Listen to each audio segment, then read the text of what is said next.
Falarei do lago de fogo. Eu não vi o lago de fogo, mas teve irmãos que, ao serem arrebatados ao inferno, presenciaram esse lago gigantesco composto de fogo e enxofre que ainda não foi inaugurado, assim como a cidade santa Nova Jerusalém. As almas dos santos estão no céu, mas para entrar na Nova Jerusalém, só em seus corpos ressuscitados, tanto dos que já morreram, e os que estão vivos na terra que terão os corpos transformados para entrarem nessa cidade. A realidade é que a Nova Jerusalém quer os cristãos completos de corpo, alma e espírito. Ela foi construída para essa finalidade. O lago de fogo também é o lugar que só vai entrar lá os ímpios, que terão os seus corpos ressuscitados na segunda ressurreição. A realidade é que o lago de fogo quer os ímpios completos de corpo, alma e espírito. A finalidade é essa. Tanto a Nova Jerusalém quanto o lago de fogo não receberão só as almas, mas a criação completa, assim como Deus os criou.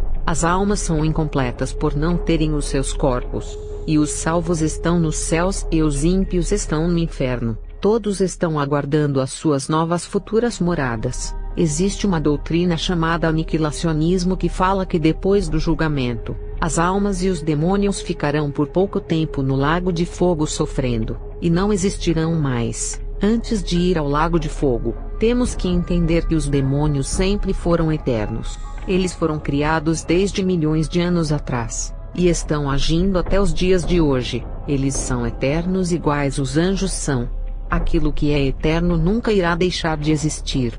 Assim como o nosso espírito, que também é eterno e nunca irá deixar de existir. As almas condenadas do inferno terão os seus corpos ressuscitados e vão para o lago de fogo. A ressurreição tanto do justo como do ímpio é possível, porque Jesus ressuscitou primeiro. Assim como os justos que morreram, ressuscitarão com os seus corpos imortais para subirem no arrebatamento na primeira ressurreição, porque as primícias pertencem a Deus. Os ímpios também terão os seus corpos ressuscitados pelo poder de Jesus, e os seus corpos não serão mortais. Todas as ressurreições para a eternidade, os corpos serão imortais. Porém os corpos dos ímpios não serão glorificados, mas os seus corpos serão de carne e sangue e serão imortais, porque os ímpios, mesmo tendo os corpos de carne corrupta, não morrerão. Existem 2 versículos que provam isso. Apocalipse 1 verso 18, eu que vivo e fui morto, mas eis aqui estou vivo para todo sempre. Amém. E tenho as chaves da morte e do inferno. Jesus, que tem a chave da morte, irá trancar a porta da morte. Ninguém mais vai morrer no lago de fogo. A porta da morte não se abrirá mais, e estará trancada. A cova aberta foi fechada para sempre. Apocalipse 20 verso 14. E a morte e o inferno foram lançados no lago de fogo. Esta é a segunda morte. A morte vai ser lançada no lago de fogo. Esse principado, que é o cavaleiro amarelo e o comandante de todos os demônios da morte, não poderá mais agir na terra, e nem os seus demônios. A segunda morte é o sofrimento eterno. A primeira morte é o sofrimento das almas do inferno. A primeira morte é o sofrimento só das almas que não estão completas, porque não estão com os seus corpos de carne que se tornaram pó na terra. E a segunda morte é o sofrimento do corpo, alma e espírito. Nessa segunda fase de sofrimento, as pessoas estarão completas assim como Deus as criou. Os seus corpos serão ressuscitados para experimentarem a segunda morte, que é 2 vezes pior do que a primeira morte. A prova que a segunda morte é o sofrimento eterno está nesse versículo, Apocalipse 20 verso 10. E o diabo que os enganava, foi lançado no lago de fogo e enxofre, onde estão a besta e o falso profeta, e de dia e de noite serão atormentados para todo sempre, e serão lançados no lago de fogo e serão atormentados de dia e noite para todo sempre. Aqui fala que nada que for lançado no lago de fogo irá se desintegrar, mas sofrerão para sempre. Esse versículo fala do castigo eterno do diabo, da besta e o falso profeta. E alguém pode dizer que nesse versículo não fala que as almas ressuscitadas irão para o lago de fogo. Apocalipse 14 verso 9 ao 11. E seguiu-os o terceiro anjo dizendo com grande voz: se alguém adorar a besta e a sua imagem, e receber o sinal na sua testa ou na sua mão, também este beberá do vinho da ira de Deus, que se deitou não misturado no cálice da sua ira. e será atormentado com fogo e enxofre diante dos santos anjos e diante do Cordeiro, e a fumaça do seu tormento sobe para todo sempre, e não tem repouso nem de dia nem de noite os que adoram a besta e a sua imagem, e aquele que receber o sinal do seu nome.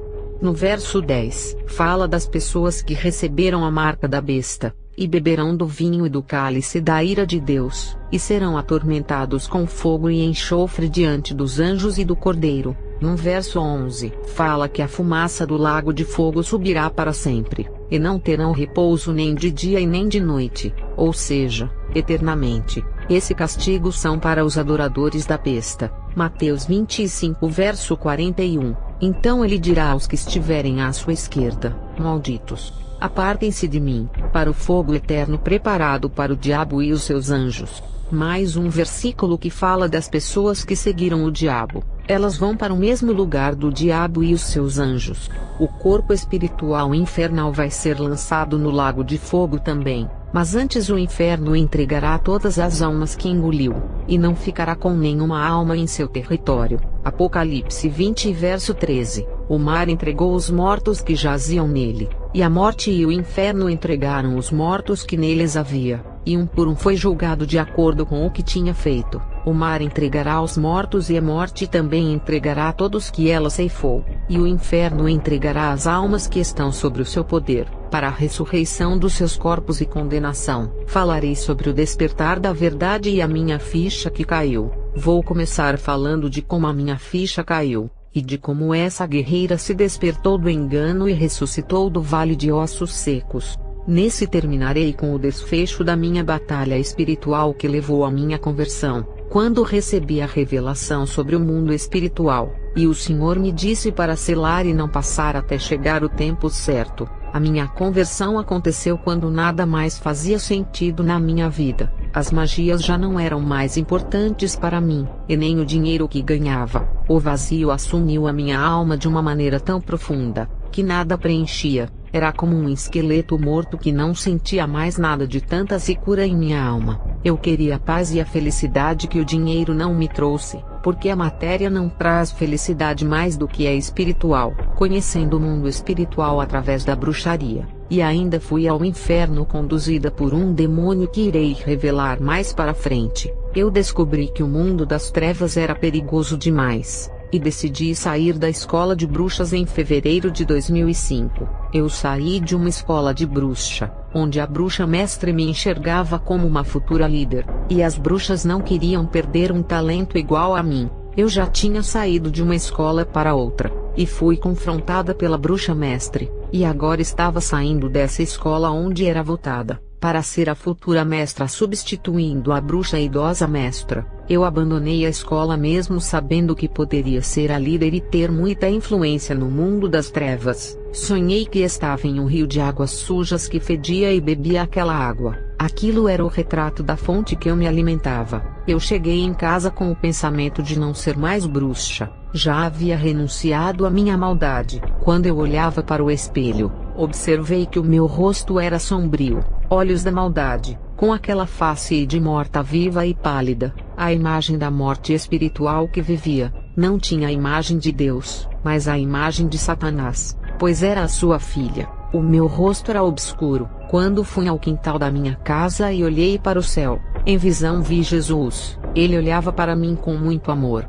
Eu, que sempre o tratei como o meu inimigo, fixei os meus olhos, e apesar da distância o seu olhar foi tão profundo, que reluziu uma luz que entrou nos meus olhos, e naquele momento eu dei uma risada de alegria por sentir um regozijo em minha alma. Eu não tinha palavras para falar como ele pôde me amar, sendo eu trevas e uma bruxa má, que perseguiu os seus escolhidos e fiz muitas bruxarias para as pessoas, mas senti o seu amor por mim. Ali foi amor à primeira vista. O casamento com Jesus era certo. Estava disposta a romper as minhas alianças com as trevas para me aliançar com ele. Não importava as retaliações se os demônios iriam me matar. Eu morreria feliz. Falarei da minha alma presa na região de cativeiro espiritual, e dentro da minha casa cheia de símbolos satânicos e imagens. Entreguei a minha vida a Jesus. Eu estava no meu quarto que tinha um altar de queimar incenso. Foi ali que entreguei a minha vida a Jesus, em uma casa consagrada aos demônios cheia de símbolos e imagens.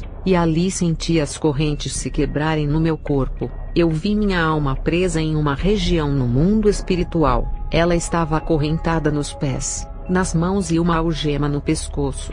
E o demônio que me auxiliava na bruxaria estava ao meu lado e me vigiando para não fugir. E o anjo de Deus apareceu ali com a sua espada e cortou as minhas correntes, me libertando. E a minha alma fugia daquele lugar. O demônio viu, e não pôde impedir, porque a lei da legalidade diz que o arrependimento de coração, quando é verdadeiro, nenhuma força no mundo espiritual pode impedir a libertação. Eu conseguia ver o que se passou com a minha alma naquela região de prisão espiritual. O anjo cortou todas as correntes que prendiam a minha alma na região de prisão. Eu senti no meu quarto elas se quebrarem em meu corpo, e pela primeira vez eu senti um alívio na alma. Aquela sensação de liberdade foi a melhor coisa que aconteceu em minha vida. Se eu soubesse que era tão bom ser livre, teria aceitado a Jesus quando era uma criança. Segundo Coríntios 3 verso 17. Ora, o Senhor é o Espírito, e onde está o Espírito do Senhor, aí há liberdade.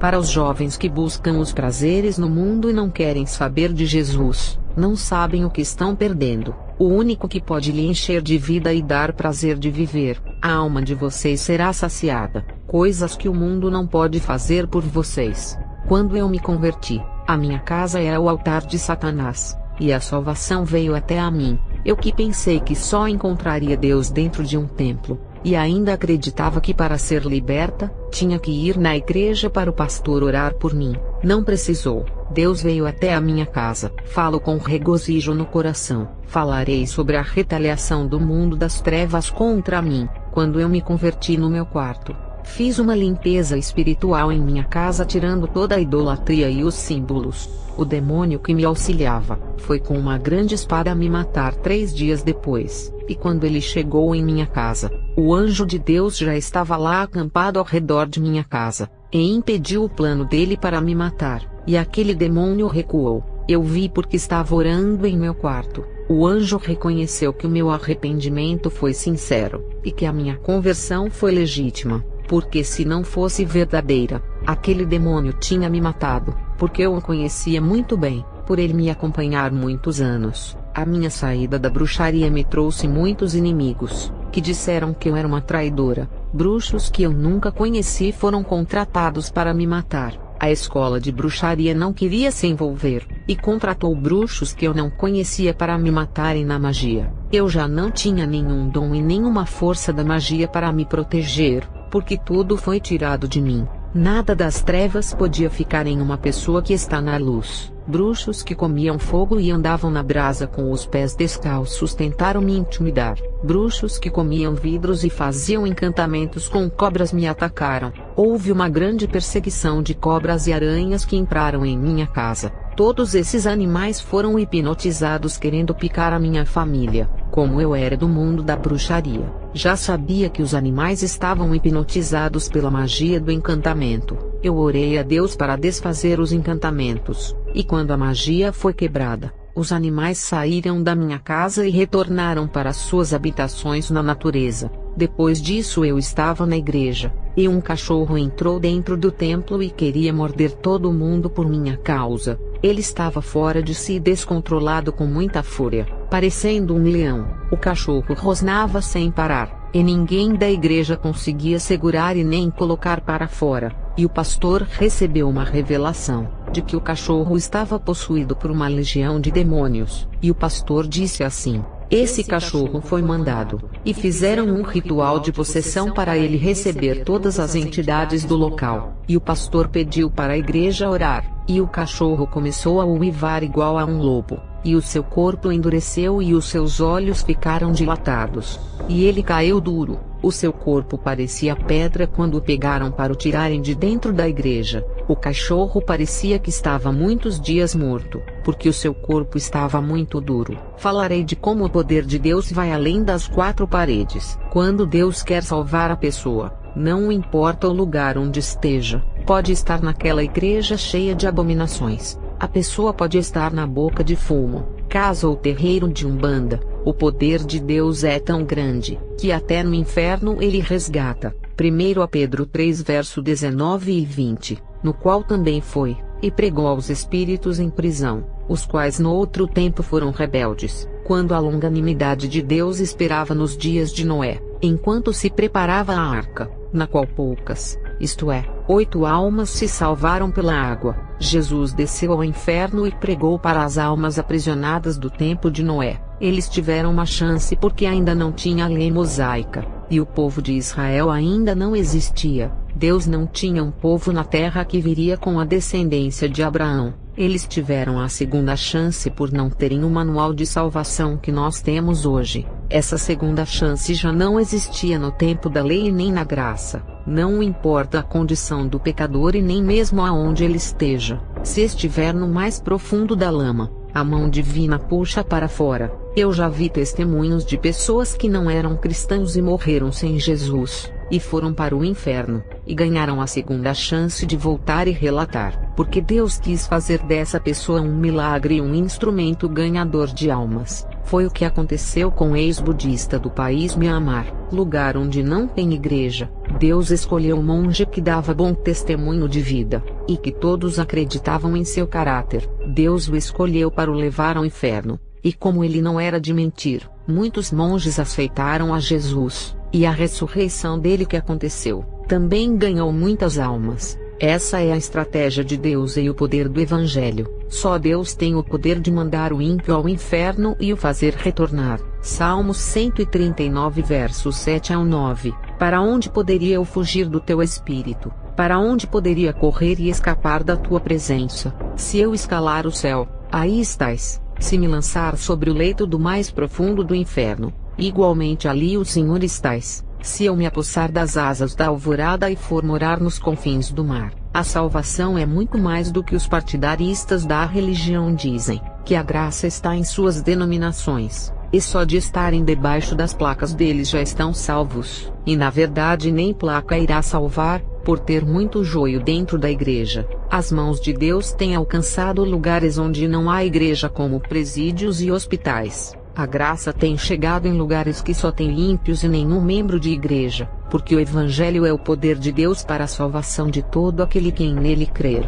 Primeiro o judeu assim como o grego. Romanos 1 verso 16. O Evangelho não escolhe cor, língua, sexo, tribo, igrejas ou um local específico para salvar. A religião prende e impede a sua visão, mas o Evangelho liberta e leva além. A religião causa cegueira limitando a enxergar o que o Evangelho quer que eu veja, mas o Evangelho faz crer na graça e no conhecimento. Falarei das guerras espirituais babilônicas. Foi com esse Evangelho que viajei para o interior e para as cidades grandes. Também fui nas cidades capitais, e por experiência própria, eu afirmo que pregar o Evangelho no interior é mais fácil do que na cidade grande. Quanto maior for a cidade, a batalha espiritual é mais travada e a perseguição é maior, porque a concentração dos piores demônios está nas grandes cidades, por serem os centros de corrupção moral, religiosa e política. Quando preguei o Evangelho nas capitais como Porto Alegre, Curitiba, Florianópolis, Manaus, Belo Horizonte, Salvador, Recife e Fortaleza entre os anos de 2006 a 2010, foram os maiores campos de guerras por serem os ninhos de demônios, cidades babilônicas dominadas pelas forças das trevas. Foi nas grandes cidades que encontrei os povos de corações duros, e travei as maiores batalhas espirituais para salvar essas pobres almas enganadas. As batalhas me trouxeram as marcas das dores que passei, o quanto fui perseguida, caluniada, maltratada, ferida e zombada. Os demônios tentaram paralisar o meu ministério nas grandes cidades urbanas. Em minhas orações, eu vi alguns anjos batalhando contra os demônios dos ares que queriam me destruir, e os anjos os derrotaram. Essa batalha foi por minha causa, o que prova a importância que um servo de Deus tem no mundo espiritual. Temos que buscar a Deus. Olha o que aconteceu comigo. Os anjos ajudaram o meu ministério de evangelizar as cidades mais atribuladas do Brasil. Falarei de como a nossa vida é um sopro. A expectativa do brasileiro na média é de 70 anos e depois morre, um tempo muito curto em comparação com a eternidade que dura para sempre. Se passar dos 70 anos, vem o cansaço e a fadiga, e logo a morte vem. Jó 14 verso 2. Nasce como a flor e murcha, foge também como a sombra e não permanece. 1 Pedro 1 verso 24. Porquanto todo ser humano é como a relva e toda sua glória como a flor da relva. A relva murcha e cai a sua flor. Salmos 144 verso 4. O homem é semelhante a um sopro, seus dias como a sombra que passa. Isaías 40 versos 6 e 7. Toda a carne é erva, e toda a sua graça como a flor do campo. Seca-se a erva e murcha-se a flor, quando o vento de Iavé sopra sobre elas. O povo não passa de relva frágil. Salmos 103 verso 14 ao 16. Porquanto Deus conhece a nossa estrutura, lembra-se de que somos pó. A existência do ser humano é semelhante à relva. Ele floresce como a flor do campo que se desfaz, e quando o vento soprar, ninguém mais se lembrará do lugar onde a planta estiver afirmada. Os jovens dizem assim: quero viver até os 80 anos, e depois morrer, pensando que é muito tempo. Olha a eternidade para onde a alma vai, não tem fim nem contagem de tempo, e os vivos não se preocupam com isso, preferindo viver nos prazeres pecaminosos do mundo. As obras do pecado que fazem nesse mundo não irão durar para sempre. Um dia o acerto de contas vem, e tudo o que fizer será cobrado. Viver até os 70 anos não é muito, por ser uma vida passageira e transitória. A vida começa na eternidade, seja no céu ou no inferno. Eu já estou idosa, e pensei um dia que iria demorar a chegar nessa idade quando tinha 20 anos. E o tempo passou muito rápido, e a cada ano, o tempo passa aumentando a sua velocidade. O tempo está sendo abreviado conforme Mateus 24 verso 22. Percebemos como os anos já estão passando muito rápido. Viver 70 anos é pouco, em comparação com a eternidade que nos espera do outro lado. Não vale a pena desperdiçar os seus 70 anos servindo o mundo com as suas concupiscências. Essa é a idade normal de se viver, mas cada pessoa tem o seu dia para partir. Aqueles que estão sobre o domínio do poder de Deus, e entregou a sua vida ao seu controle, uns vivem menos de 70, e outros mais de 70 anos. Deus colhe mais cedo aqueles que não irão resistir na guerra espiritual, e deixa os mais fortes guerreando até a idade do cansaço. Já os que estão sobre o domínio do maligno, entregaram as suas vidas para ele controlar. A partir do momento que se entregaram aos prazeres desse mundo, esses demônios ceifam as suas vidas a hora que quiserem. Se não tiver uma pessoa de Deus orando para dar livramento, a alma está desprotegida. Falarei sobre o perigo das possessões demoníacas. No mundo espiritual, existe uma hierarquia de demônios. Isso é comprovado no livro de Efésios. Existe classe de demônios que também são chamadas de castas, que são piores do que as outras. Essas castas de demônios só saem com jejum e oração, não com apenas oração. Não são todos os demônios que podem possuir um corpo, por ser violenta a possessão, e tem aqueles demônios que são nobres. Eles não podem possuir corpos, porque é humilhação para a sua classe. Eles falam que o corpo é imundo por ser uma matéria que apodrece. Imundos são eles, que têm por sua morada um lugar fétido e imundo que é o inferno.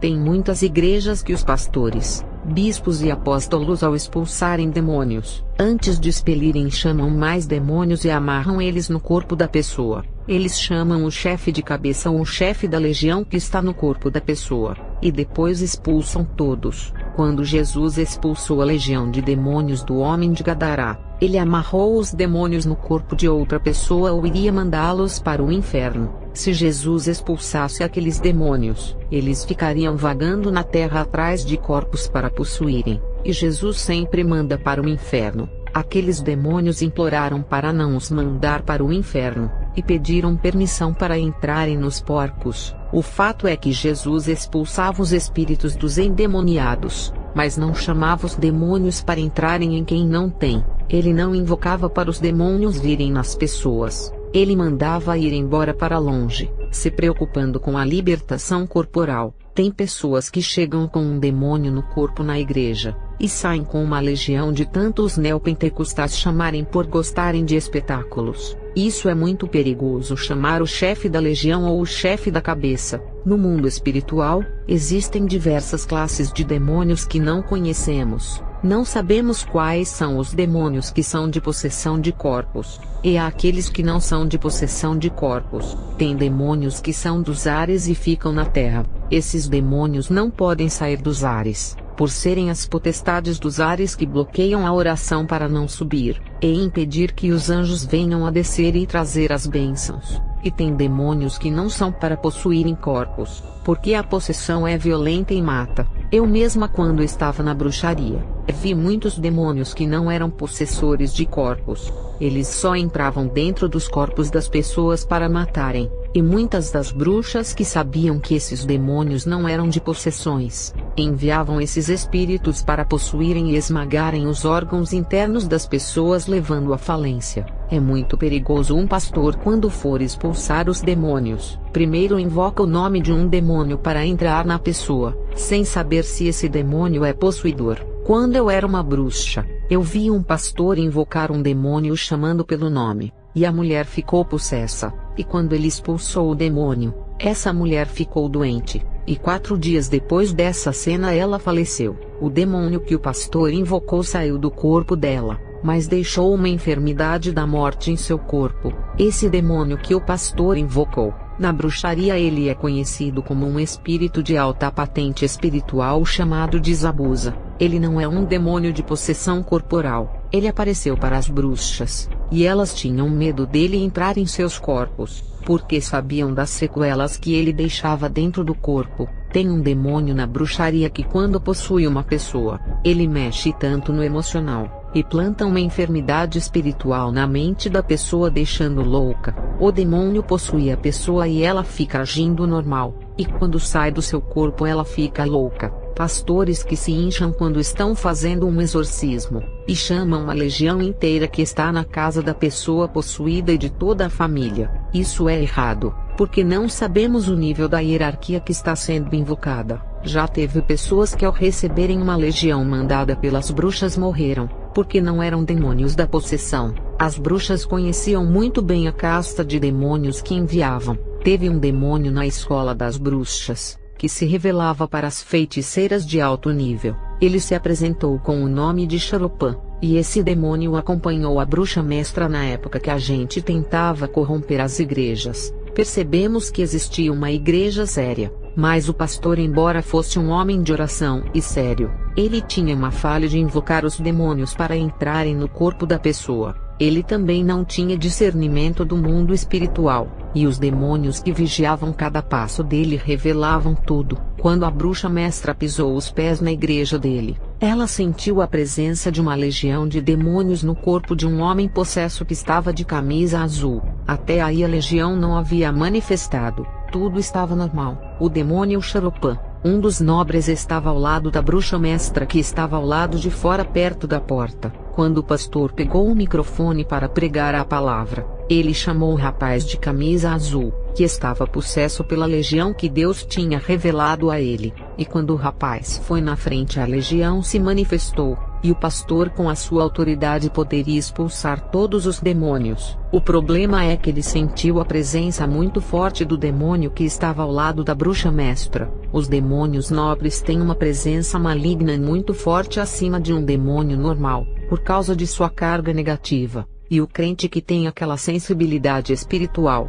logo começa a sentir. O pastor percebeu a presença dele por ser mais forte do que a presença daquela legião. O pastor deu ordem de autoridade dizendo: demônio chefe que está na igreja, eu sei que é você que controla essa legião que está aqui. Eu percebi pela sua presença. Eu ordeno que entre dentro do corpo desse rapaz, e amarro você com os seus adeptos. A bruxa mestra, com o seu dom de vidência, viu quando o demônio nobre que lhe acompanhava obedeceu à ordem do pastor, e entrou no corpo do homem. E aconteceu que o demônio nobre reconheceu a autoridade desse pastor, e entrou no corpo daquele homem, e alterou todo o seu organismo. O homem começou a ficar vermelho, e os olhos começaram a se revirar para trás. O pastor, percebendo isso, não demorou e expulsou todos eles. até o demônio nobre que acompanhava a bruxa mestra. A bruxa mestra que estava na porta ao ver o erro desse pastor foi embora rindo muito.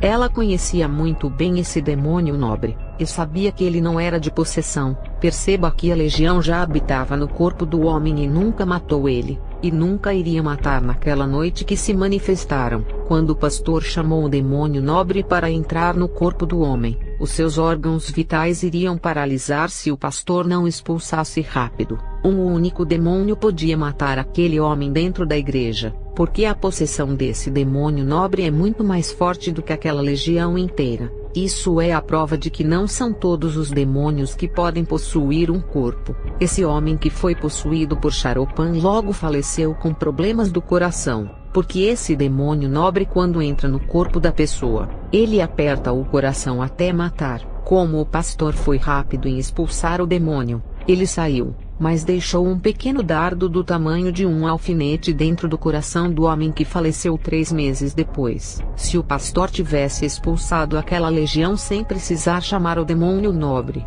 o homem estaria vivo. Outro erro que o pastor cometeu foi dizer que o demônio nobre controlava a legião de demônios que estava no homem. O homem possesso já saiu de sua casa com aquela legião, e o demônio nobre que acompanhava a bruxa mestra chegou depois na igreja, e não tinha nada a ver com aquela legião. Ele se enganou ao perceber que só tinha o demônio nobre de alta hierarquia na igreja. A verdade é que ele era um demônio de alta hierarquia, que estava naquele momento na igreja junto com os demônios inferiores da legião, e o pastor, percebendo isso, pensou que ele controlava toda a legião. E foi nessa que ele se enganou. Aquela legião que estava no corpo do rapaz não tinha ligação nenhuma com o demônio nobre. Charopan estava ligado com a missão da bruxa de corromper a igreja, e não tinha ligação com o rapaz. O demônio nobre só trabalhava no campo da feitiçaria, e a legião que estava no corpo do rapaz trabalhava no campo das drogas e bebidas alcoólicas.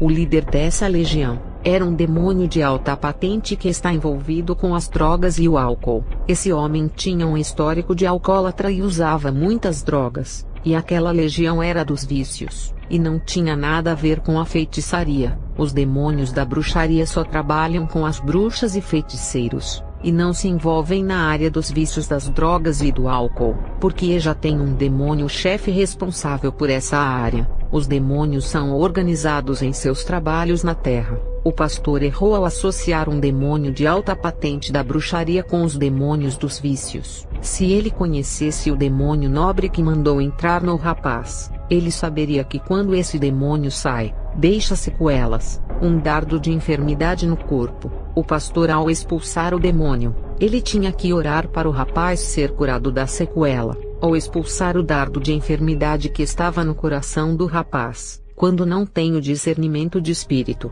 é melhor nem falar ou fazer o que não sabe. Esse pastor provou que qualquer demônio que não é possessor de corpos pode matar a vítima, e tem aqueles pastores que chamam a legião inteira que está na família toda, e manda incorporar na pessoa possuída. Esse tipo de pastor não tem noção do que está fazendo. Ele nem sabe o tipo de casta que está invocando, e a legião que já está no corpo do possuído tem que sair segundo a Bíblia. E tem pastores que fazem o inverso, e chamam a legião que está na família e traz para dentro do corpo. Isso não tem fundamento nas escrituras, porque invocar os demônios é fácil, mas para expulsar tem que ter a autoridade de Deus. Tem pastores que chamam e não têm autoridade para expulsar. Os demônios ficam em silêncio dentro da pessoa, enganando o pastor que pensa que o expulsou, e a partir dali, a vida dessas pessoas irá ficar desordenada. Se não tinha demônios, e pisou em uma dessas igrejas que só invocam e não expulsam, o estado da vida da pessoa fica pior depois que entrou naquele templo, porque tem denominações que são carregadas de tanto chamarem demônios. Essas igrejas se tornaram sinagogas de Satanás por chamarem e não expulsar. Teve um crente que disse assim para mim: se chamar uma legião mata, porque tem pessoas que entram com legião dentro da igreja e não morrem, pelo conhecimento do mundo espiritual. Quando era uma bruxa eu trabalhei com castas. Eu disse para ele: Quando a pessoa aparece com uma legião dentro da igreja, significa que aquela casta é própria de possessão, porque a casta de possessão não mata, porque o objetivo deles é morar no corpo e controlar aquela vida até escravizar. Leia a passagem do endemoniado de Gadará. No mundo espiritual, existem várias castas que não são dos demônios possessores. E esses pastores que invocam a legião que trabalham na família para entrarem no corpo da pessoa possuída, não têm a ideia de qual casta pertence àquela legião, se é do grupo dos demônios possessores, ou do grupo dos demônios não possessores que são os destruidores, ou casta da destruição, e tem a casta dos demônios da morte que só matam, e se um desses entrar dentro de uma pessoa, ela cai morta ao chão. Demônios que já são para o corpo eles não matam, e só fazem as suas moradas para irem destruindo a vida aos poucos, e usam aquela pessoa controlada para levarem mais pessoas para o mau caminho. Muitos pastores maçons ficam brincando com isso, e ao orarem pelas pessoas endemoniadas, colocam as mãos na cabeça das pessoas para tirarem os demônios dela, e transferem para outras pessoas. E a mesma coisa fazem com a enfermidade ao transferirem de um corpo para outro corpo. Essas coisas se chamam transferência de unção em algumas igrejas, e em outras se chama transferência de gerações, que está ligada com a maldição hereditária que é passada para a semente familiar. Falarei das coisas que atraem demônios, e seus ataques malignos de surpresas. Crentes que xingam palavrões que a Bíblia chama de palavras torpes, palavras maledicentes. Cada palavra dessa é uma invocação de um demônio, porque o nome deles são essas palavras malditas. E quando chamam esses demônios para dentro do lar com palavras imorais, se alguém não for liberto, os demônios dessas palavras malditas irão possuir os corpos. E o lar do crente tem que ser um altar consagrado a Deus. O meu filho, antes de se converter, gostava de assistir filmes satânicos. Quando era uma bruxa eu não me incomodava, mas quando me converti, já não suportava essas coisas em casa. Um dia ele estava assistindo um filme de bruxaria, com o símbolo do hexagrama e as velas acesas, sendo preparado um ritual na língua em latim invocando um demônio. Tudo isso o meu filho assistiu ao vivo. Eu vi quando da tela de sua televisão quando terminaram o ritual, saíram milhões de sombras da tela que entraram dentro da nossa casa. E esses demônios me atacavam no meu lar, e a partir daquele dia eu fui muito perseguida por 3 irmãos da minha própria igreja.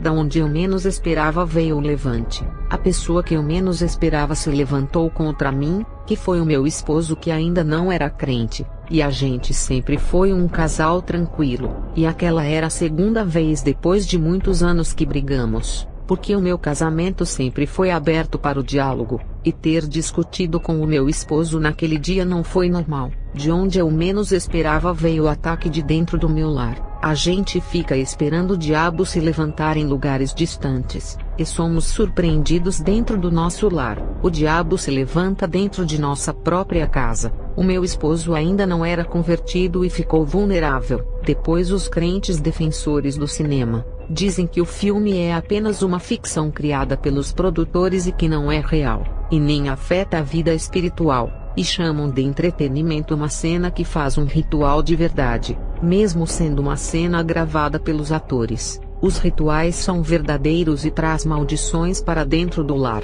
A tela da televisão que exibe o filme já é um portal espiritual aberto. Porque eu já vi um demônio que me acompanhava quando eu era bruxa entrar dentro do computador, e chegou no país chamado Holanda no ano de 2004. Naquele dia, eu percebi que existem portas espirituais dentro de qualquer tela tecnológica. Por isso não podemos assistir vídeos malditos pela internet, para não trazer maldições para dentro de casa. Quando me converti em 2005, o meu esposo e os meus filhos não eram cristãos. Meu filho tinha uma televisão que já o acompanhava há vários anos, e os críticos para me acusarem e paralisar o meu ministério causaram escândalos, e foram dizer ao meu pastor que eu tinha uma televisão em casa e ficava assistindo novelas, e falaram que a minha conversão era falsa. Me lembrava de quando os fariseus procuravam defeitos em Jesus, e criaram falhas para mancharem o seu ministério, e sempre estavam rodeando Jesus para pegarem algum erro para o acusarem,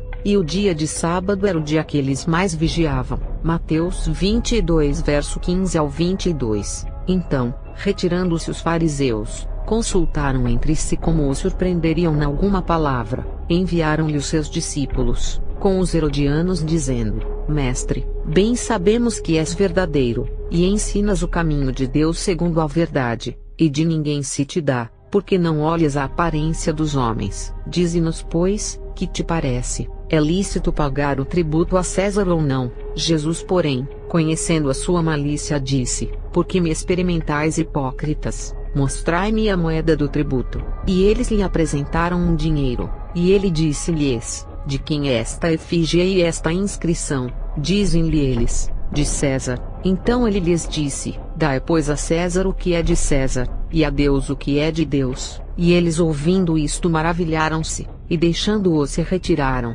Eles fizeram uma armadilha para Jesus cair em contradição, e perguntaram se era lícito pagar tributo a César. E Jesus, conhecendo a malícia que estava no coração deles, os chamou de hipócritas e disse: Por que estão me testando? Aquela pergunta que os fariseus fizeram a Jesus era tão maligna, que se ele falasse que era lícito pagar o tributo a César, eles iriam acusar Jesus de traidor do povo judeu por apoiar o imperador romano. E se Jesus falasse que não era lícito pagar o tributo a César, eles iriam acusar a Jesus de incentivar a rebelião contra o imperador romano. A pergunta com duplo sentido de maldade, mesmo dizendo sim ou não, iria ser uma armadilha, e Jesus conseguiu se sair desse laço. Hoje em dia na internet tudo o que falamos, eles usam contra a gente para nos atacar, e aqueles crentes me acusaram de possuir televisão para eu não fazer a obra. Eu chamei os acusadores e o pastor para uma reunião e disse assim: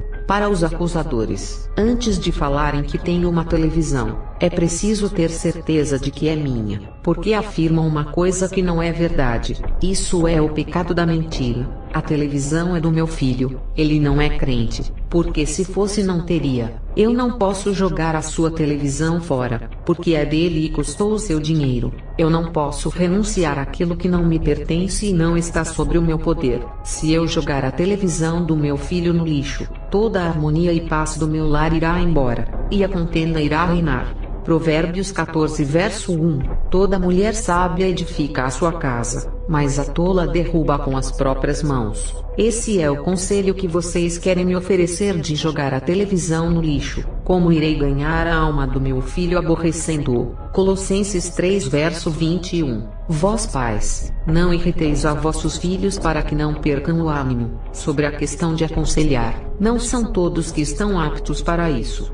O meu pastor gostou da minha postura e a reunião acabou. Os homens foram embora e não teve argumentos de me acusarem de uma coisa que não era minha. Hoje, se alguém falar para a irmã Joaninha que a Mariazinha falou mal dela, com certeza irá acreditar e ficará de mal com a Mariazinha, mas não irá falar com ela para saber se de fato ela falou mesmo. A irmã Joaninha não gosta mais de Mariazinha, porque alguém falou para a Joaninha que a irmã Mariazinha falou mal dela, e a Joaninha acreditou. A irmã Joaninha não viu a Mariazinha falando mal dela. A prova que ela tem, é que alguém lhe disse. Essa evidência pode ser mentira, para colocar uma contra a outra. Se alguém falar para o irmão que Joãozinho é falso profeta, e dizer que foi Deus que revelou espalhando para o mundo inteiro, os irmãos irão acreditar, e não darão mais a paz de Jesus. A pergunta é: como pode afirmar que Joãozinho é falso profeta? Por acaso viu ele fazendo alguma coisa errada,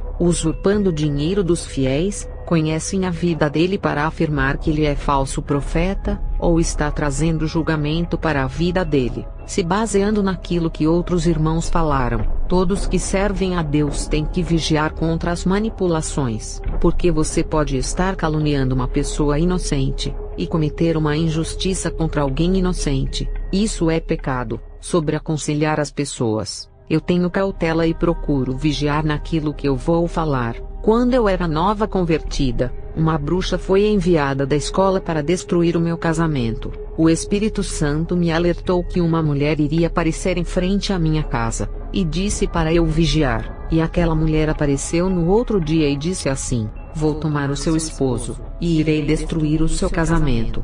Eu, como era uma nova convertida, a confrontei com a minha carne dizendo assim: quando era uma bruxa não tinha medo de enfrentar outra bruxa. Agora que sirvo a um Deus maior do que o seu, sou mais forte e não tenho medo de você. E aquela bruxa deu uma gargalhada maligna e disse assim: como irá me enfrentar se perdeu todos os seus poderes da magia? Eu respondi na carne assim: isso não é problema, e podemos resolver na pancadaria. Mas você não sabe dar um soco, é só uma mulher da magia. E aquela bruxa não gostou do insulto e disse: ainda tem o mesmo instinto de bruxa malvada e não mudou nada. E depois ela foi embora. E quando fui orar, abri a Bíblia e Deus me deu essa palavra que está em 2 Coríntios 10, verso 4 e 5, porque as armas da nossa milícia não são carnais, mas sim poderosas em Deus para a destruição das fortalezas, destruindo os conselhos e toda altivez que se levanta contra o conhecimento de Deus, e levando cativo a todo o entendimento da obediência de Cristo. Depois que Deus me deu essa palavra, eu pedi para Ele tirar um instinto de fúria que eu herdei quando era uma bruxa, e nunca mais discuti com ninguém. A bruxa voltou a aparecer para mim, depois de 12 dias, quando ameaçou tomar o meu esposo que não era crente. Era à meia-noite quando eu ouvi um barulho no meu quintal, e quando abri a janela, aquela bruxa estava flutuando por cima do meu quintal, e o rosto maligno daquela bruxa se transfigurou em várias faces de animais, como o rosto de gato, cachorro, cobra, rato, galo, sapo, cavalo e de outros animais. E por último ela se transformou em mim, assumindo a minha aparência, e um grande medo tomou conta da minha alma, e pensei assim: ela vai usar a minha aparência para tomar o meu esposo. E aquela mulher deu aquela gargalhada maldita e foi embora flutuando. As bruxas não dependem de vassouras para voarem igual os desenhos fazem. Elas têm os demônios para suspenderem elas para cima. E depois, naquele momento, eu me senti fragilizada por ser uma nova convertida e não ter autoridade nenhuma. Eu estava começando a subir os primeiros degraus espirituais, para ser uma guerreira na batalha espiritual. Eu orei a Deus para guardar o meu casamento fazendo jejuns pela manhã, e vigílias de orações na madrugada. Eu não sei o que aconteceu com essa bruxa, mas ela nunca mais apareceu para mim. Depois fui afrontada por um crente que me xingou, falando aquelas palavras torpes. Já teve crente que me chamou em um debate, e sabendo que ele estava alterado querendo discutir comigo, eu rejeitei e ele passou a me acusar, e se fez de meu inimigo. Já fui perseguida por um crente que morava na mesma rua que eu, e se incomodava com o meu ministério por dar mais frutos do que o dele. Esse homem queria travar uma disputa comigo para ver quem era mais eficiente no ganho de almas. Ele queria competir comigo para ver quem era melhor, e para provar para ele mesmo que era superior, porque Deus não está provando nada disso. Queria que o povo da vila olhasse para as suas qualidades de evangelista, ao invés de chamar a atenção de Deus, preferindo chamar a atenção dos homens. E de todas essas coisas eu me afastei, e ignorava os insultos, o que causou a ira e a revolta em muitos crentes porque ignorava os seus insultos. Eu fui a crente mais odiada por muitos irmãos, só porque fui diferente e vigilante nas discussões. Depois desses irmãos, eu fui perseguida por um grupo de 4 irmãos de outra igreja no ano de 2014, 3 homens e uma moça que tinha depressão, todos da mesma igreja. E um irmão desses 4 profetizou maldição em minha vida, e me passou uma falsa profecia no ano de 2016, dizendo que eu iria morrer usando o nome de Deus. A jovem zombava de mim, e o outro irmão usava a palavra de Deus para me chicotear. A minha posição foi aguentar os açoites e ficar quieta, e não cair em suas provocações, não cedendo lugar para a carne. Eu nunca vi um servo de Deus não ser perseguido. Desde a época da igreja primitiva foi assim. E um irmão do meu ministério, que não gostou das atitudes desses crentes que me perseguiam sem eu fazer nada, ele me falou um conselho de gravar vídeo para expor essas perseguições na internet. Uma forma de dar uma resposta, para envergonhá-los e me vingar. Se eu fosse fazer um canal, usando a minha língua para detonar esses irmãos expondo os seus pecados, seriam muitos vídeos, o que eu ganharia expondo os pecados desses perseguidores? Será que Deus iria se agradar se eu tivesse mostrando as falhas desses crentes? Que tipo de galardão eu ganharia se fizesse isso? O galardão que eu ganharia era ser lançada no inferno, e ter a minha língua sendo castigada e ardendo em chama. Tiago 3 verso 6. A língua também é um fogo, como o mundo de iniquidade. A língua está posta entre os nossos membros, e contamina todo o corpo, e inflama o curso da natureza, e é inflamada pelo inferno. Se eu colocasse um vídeo na internet, falando dos 4 irmãos que me perseguiram, uma delas não iria suportar. A moça tinha depressão, e com os pensamentos suicidas, pensou em várias vezes se matar. Deus me revelou que um demônio jogava dardos na mente dela para cometer suicídio. E se eu colocasse na internet um vídeo falando mal da moça, iria ser o motivo do seu suicídio. O irmão que passou o conselho para fazer o vídeo, não sabia das armações que estava tendo no mundo espiritual. Naquele momento, o demônio armou uma armadilha de morte como uma bomba para a moça.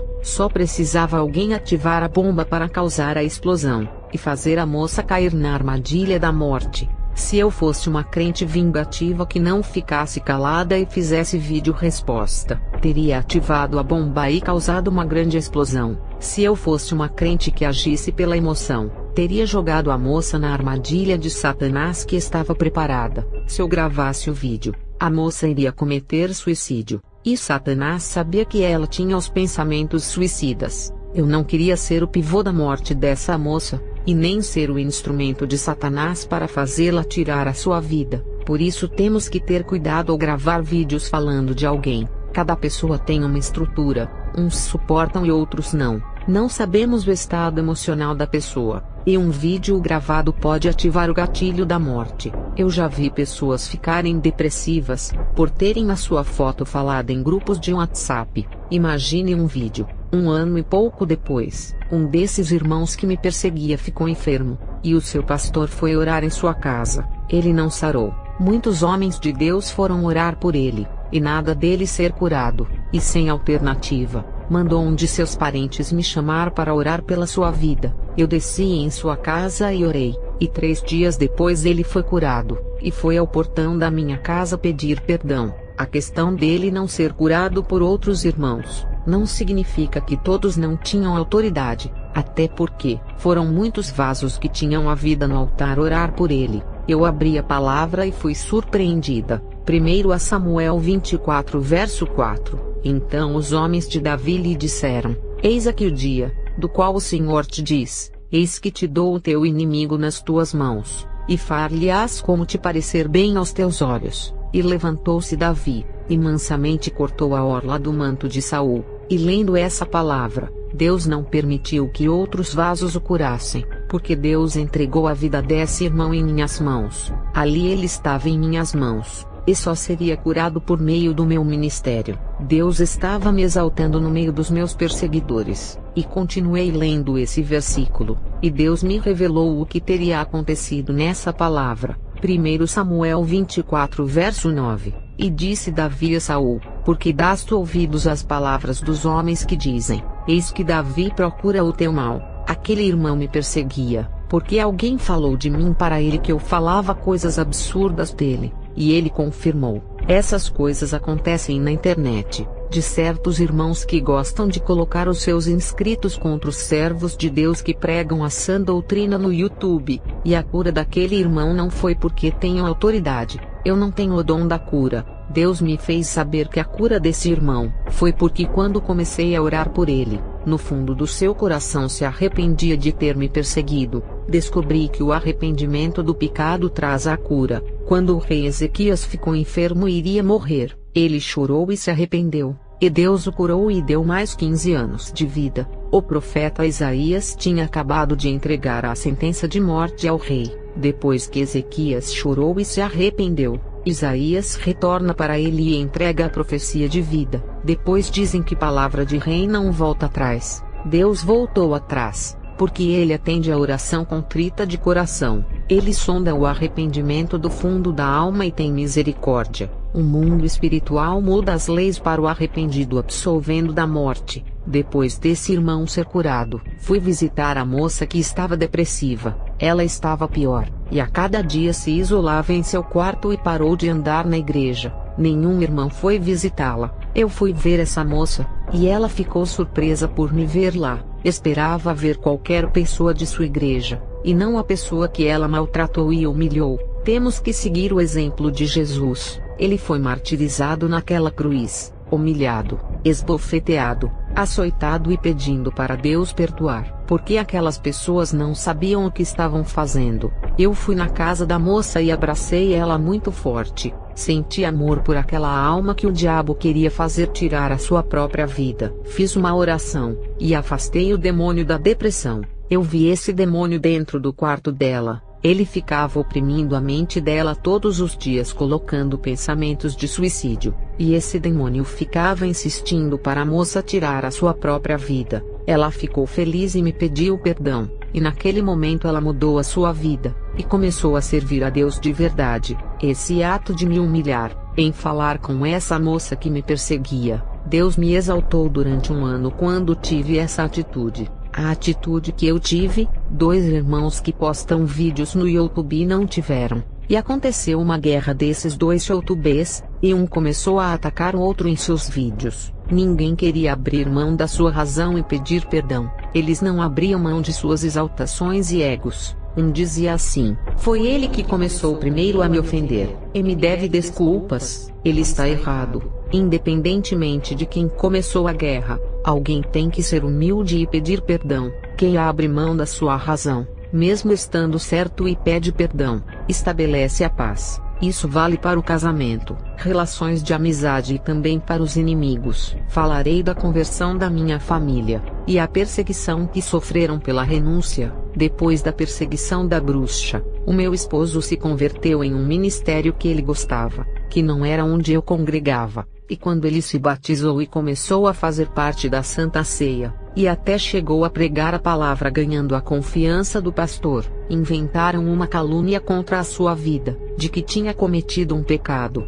Alguém disse que ele estava devendo dinheiro emprestado e não pagou. Um rapaz que ele não conhecia, foi contratado por um grupo de irmãos da igreja que lutaram para mancharem a imagem do meu esposo com o seu pastor, e conseguiram porque ele foi tirado da obra, por ser analisado pelos membros dizendo que não estava preparado para a obra. 1 Coríntios 11 verso 28. Examine-se, pois, o homem a si mesmo, e assim coma deste pão e beba deste cálice. Quem tinha que saber se estava preparado ou não para a obra, era ele mesmo, porque ninguém conhece uma pessoa, a não ser ela mesma ou Deus. Ele ficou sem participar da Santa Ceia, porque analisaram a sua vida baseado nos fuxicos, conversas e mexericos, que ele não podia tomar a Santa Ceia. Quem deve se examinar se está apto ou não em tomar a Santa Ceia é a pessoa mesmo, e fazer as suas próprias análises. E o meu esposo saiu dessa igreja e veio congregar comigo,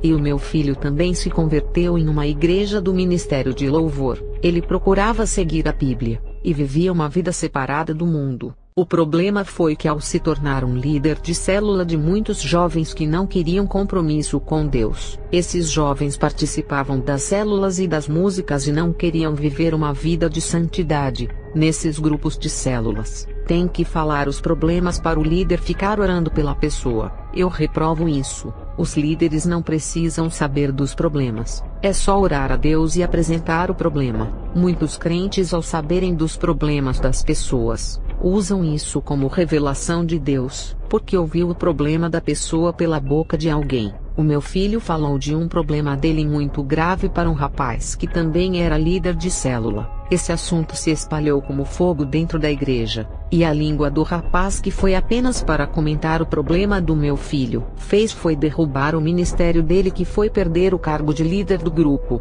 O rapaz pediu desculpas para o meu filho, e disse que só comentou para o seu melhor amigo e pediu segredo. Depois o seu amigo comentou com os outros, e assim um foi passando para o outro sobre o assunto do meu filho. Meu filho saiu dessa igreja, e foi congregar em uma igreja pentecostal. Ele queria viver em santidade, e congregar em um lugar diferente, recomeçando tudo do zero. E uma jovem de bela aparência que cantava no grupo começou a seduzir o meu filho dentro da igreja. Ela se vestia com vestidos compridos e usava camisas com modéstia. O problema é que ela se escondia atrás de uma roupa para ocultar a sensualidade do fundo do seu coração. Essa jovem esperou os seus pais saírem de casa, e chamou o meu filho para se deitar com ela, e o meu filho, para fugir da sedução dela, saiu dessa igreja e foi congregar comigo. O meu filho parou de ir nos bailes, nas festas com bebidas, nos forrós de dança, fugindo das pombas giras. O que ele não pensava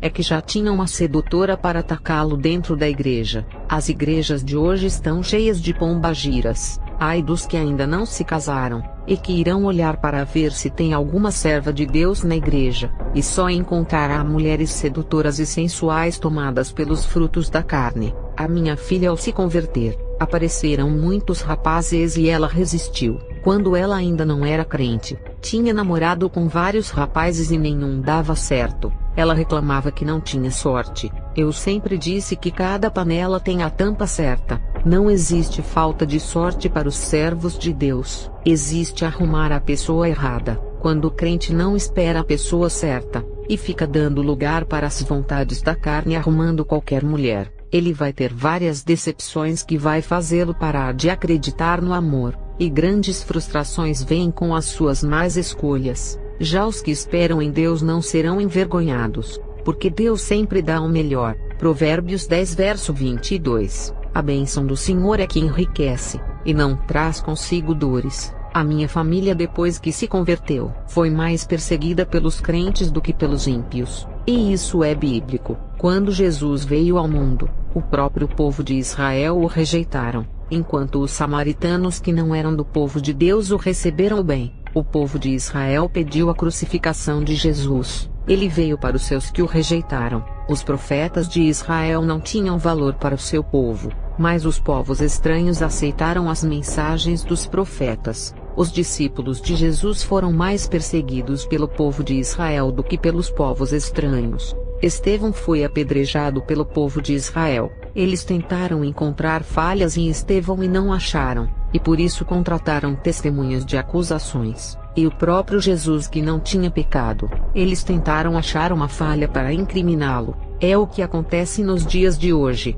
Esses mesmos homens estão no meio do povo de Deus, e se transfiguram de cristãos, mas são as testemunhas de acusações de Satanás. Falarei sobre ter vigilância contra aqueles que usam o nome de Deus para atacarem as experiências. Qualquer testemunho que exalta a santidade, a separação do mundo e coloca Jesus como o centro de tudo, mesmo que o testemunho confirme tudo o que diz na Bíblia e não confronte a santidade da palavra, eles irão perseguir. E tem aqueles que falam mal das revelações das experiências, e falam que é só na Bíblia que acreditam. Mas esses mesmos que dizem que não acreditam em revelação, eles dizem que receberam uma revelação de Deus, para dizerem que a experiência é falsa. Mas se eles mesmos falam que não se deve confiar em revelações, então por que dizem que Deus revelou que a experiência de alguém não é verdadeira? Eles mesmos colocam as suas revelações acima da veracidade de um testemunho, que comprova a santidade da Bíblia, como se a revelação falsa e caluniosa que receberam fosse mais importante do que a experiência que uma pessoa teve com Deus. Eles colocam os dons de revelações deles acima da palavra, como se as revelações deles salvassem e a palavra não, e ficam falando que receberam tal revelação que a experiência é falsa, e que teve uma visão de que o irmão da experiência não é de Deus. Nenhum ministério baseado em falsos dons subsiste no mundo espiritual, porque isso o diabo também faz. Ele dá revelação, visões, profecias. Isso não é o problema. As bruxas chamam esses dons de secundários e normais. Isso é tão fácil, que uma bruxa profetiza, revela e tem visões. Eu já fui bruxa, e afirmo que esses dons são tão fáceis para serem imitados. E um crente pode aparecer falando que teve uma visão, uma revelação de que o irmão da experiência não é de Deus, e que o seu testemunho é falso. Os demônios manipulam as mentes, fazem aparecer visões e entregam revelações falando no ouvido do crente, Os demônios se passam pelo Espírito Santo e enganam esses crentes, e fazem eles falarem coisas absurdas e a se colocarem contra as experiências que irá alertar o povo sobre a santidade. Agora, a palavra que prega contra o pecado e manda o crente se santificar. Os demônios não podem imitar essas pregações. Temos que ter cuidado com crentes que não conhecemos a sua vida espiritual, e aparecem do outro lado da internet e ficam afirmando que tal testemunho é falso. Não sabemos qual foi a fonte que esse crente recebeu a revelação, porque a Bíblia diz que até os escolhidos serão enganados pelos falsos profetas. Mateus 24 verso 24. Se o testemunho confirmou tudo o que a Bíblia já afirmou, as revelações que negam o testemunho dizendo que não é de Deus, essa calúnia não pode resistir. Não tem revelação enganosa que fique de pé. Eles atacam os testemunhos que edificam e afirmam a santidade da Bíblia. Eles não respeitam a experiência espiritual que o crente tem com Deus, e julgam as experiências alheias, na qual não estavam lá para ver e nem sentir o que a pessoa sentiu para ter a experiência. Esses crentes falam mal dos testemunhos sem entenderem a revelação. Acusam de heresias querendo encontrar maldades nos testemunhos. Será que a maldade está no testemunho ou no coração das pessoas que gostam de difamar os testemunhos? A partir do momento que alguém tem o desejo de denegrir o irmão que grava um testemunho, essa atitude revela as maldades do seu coração, que são expressadas quando a ação escandalosa é concluída. Mateus 12 verso 34. Raça de víboras, como podem vocês que são maus dizer coisas boas? Pois a boca fala do que está cheio o coração. A boca revela a maldade que existe dentro da pessoa, revela a podridão de um coração maldoso. Uma pessoa que já foi arrebatada não irá falar mal de outros crentes que foram arrebatados, porque a pessoa que teve a mesma experiência sabe que o mundo espiritual é muito difícil de entender. As visões que revelam muitas coisas que não estão na Bíblia. Coisas ocultas são reveladas aos olhos humanos. Um crente que teve uma experiência de arrebatamento não fala mal de nenhuma experiência, porque ele sabe o preço que pagamos por revelar as coisas ocultas. Quem revela essas coisas espirituais tem perseguição por todos os lados, no trabalho, na família, na escola, perseguição dos vizinhos e de pessoas da mesma igreja. Quando eu falei as minhas experiências no culto caseiro na casa de uma irmã, um demônio apareceu a mim e tentou me intimidar, ameaçando uma retaliação contra o meu ministério. Quando voltei para casa, um demônio começou a derrubar as minhas louças no chão, abriu as portas do meu armário e começou a bater as portas, e pisadas aconteceram em minha casa. Eu orei repreendendo o mal, e os críticos não sabem o que sofremos e o preço que pagamos ao revelarmos as coisas de Deus. O que esperar deles que não sabem o que é uma experiência, e nunca sentiram na pele a sensação de um arrebatamento? Eles não sabem a guerra espiritual que é travada quando o servo de Deus revela as coisas do outro lado. Para os críticos que querem ser mais sábios do que as revelações de Deus, Jó 11 verso 7, porventura alcançarás os caminhos de Deus, ou chegarás à perfeição do Todo-Poderoso? Os anjos que são perfeitos em sabedorias, e têm grande conhecimento sobre o mundo espiritual muito além dos homens, eles ainda estão aprendendo com o próprio Deus. Ninguém é obrigado a crer e nem a concordar com as experiências de alguém. O que não pode fazer é denegrir e escandalizar a pessoa da experiência. Se não concorda, guarde as suas opiniões para você mesmo. As pessoas que ouvem esses crentes cheios de venenos na internet,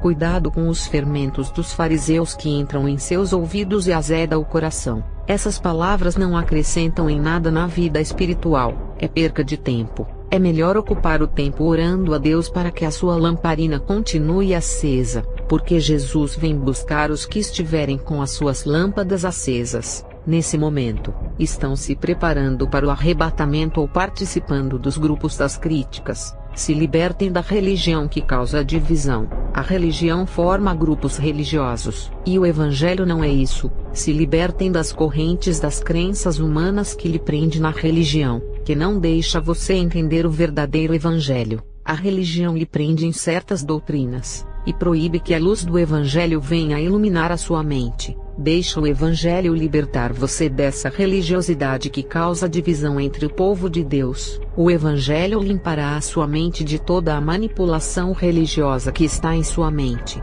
Mateus 25 verso 13. Vigiai, pois, porque não sabeis o dia nem a hora em que o Filho do Homem há de vir. Conservem o azeite do Espírito Santo em suas vidas. Não se deixem serem levados pelo vento de contendas e divisões. Esses vídeos de difamações não irão lhe edificar, mas irá atrapalhar a sua vida espiritual. Amós 4 verso 12. Portanto, assim te farei, ó Israel, e porque isso te farei, prepara-te, ó Israel, para te encontrares com o teu Deus. Os críticos não querem pagar o preço em oração para terem experiências, e se incomodam com os que têm experiências. Experiência particular é individual, e faz parte da intimidade da pessoa e Deus. Não se julga aquilo que a Bíblia não revelou.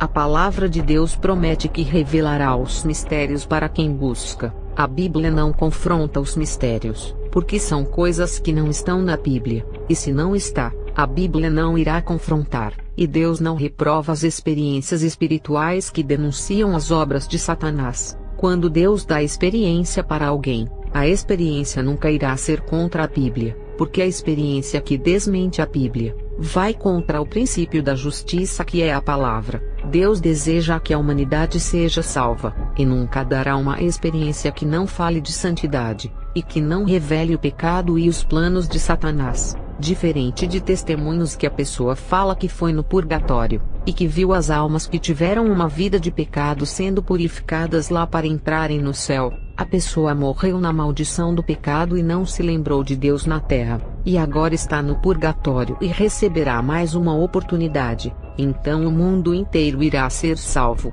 Isso não tem apoio nas Escrituras e ainda vai contra as Escrituras, que afirma que o arrependimento é na terra e não depois que morre. Também contradiz o que a Bíblia diz sobre os dois caminhos, o que leva ao inferno e o que leva ao céu. Não existe um terceiro caminho que leva ao purgatório. Mesmo assim, não cabe a mim julgar a pessoa do testemunho, porque cada um dará de conta de suas palavras diante do tribunal de Jesus. Não podemos perder o tempo falando de coisas que não acrescentam em nada na vida dos nossos irmãos ouvintes, e devemos usar o nosso tempo para edificar, alertar e consolar os nossos irmãos, pois estamos em tempos difíceis, e todos precisam ouvir a palavra de Deus. As almas nos dias de hoje não querem ouvir um irmão falando mal do outro na internet, e nem disputas de quem está certo ou errado. As almas estão sedentas de ouvirem a palavra. Amós 8 verso 11. Eis que vem dias, diz o Senhor Deus, em que enviarei fome sobre a terra, não fome de pão, nem sede de água, mas de ouvir as palavras do Senhor. Tenham o discernimento das coisas para não blasfemarem contra as experiências ou os desígnios de Deus. Faça igual vigilante, fique calado e conserve a língua para não pecar. E mesmo que for um falso profeta da prosperidade que fala que teve um arrebatamento, não fale nada. Lei do silêncio. Só Deus julgará. O objetivo delas é paralisar os ministérios para não crescerem, porque o ministério deles são os das acusações.